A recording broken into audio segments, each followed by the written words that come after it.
Tương một mơ pi vịt thi ngheក្នុងការធ្វើ ស្ពៃឆា គ្រឿងសមុទ្រ ដែលមានរសជាតិឆ្ងាញ់ងាយស្រួលធ្វើ ចំពោះអ្នកមិនទាន់ Subscribe កុំភ្លេចជួយ Like Subscribe នៅរូបកណ្ដឹង ដើម្បីទទួលបានវីដេអូថ្មីៗ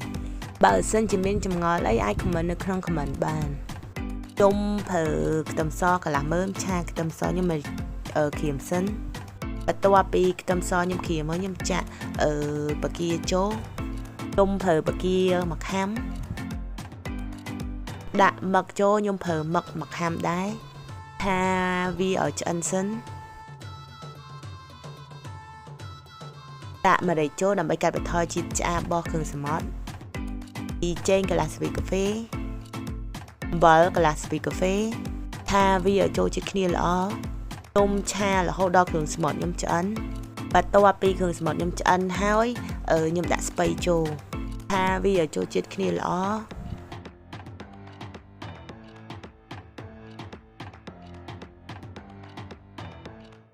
ដាក់ប្រេងខ្យងចូលពីចេងមួយស្លាបព្រាកាហ្វេ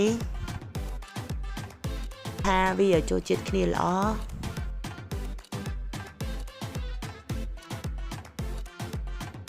ស្ពៃខ្ញុំបានឆ្អិនហើយខ្ញុំបិទភ្លើង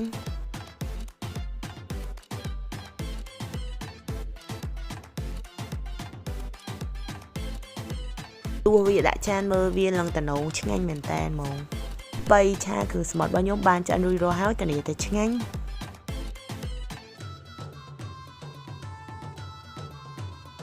អរគុណចំពោះការទស្សនា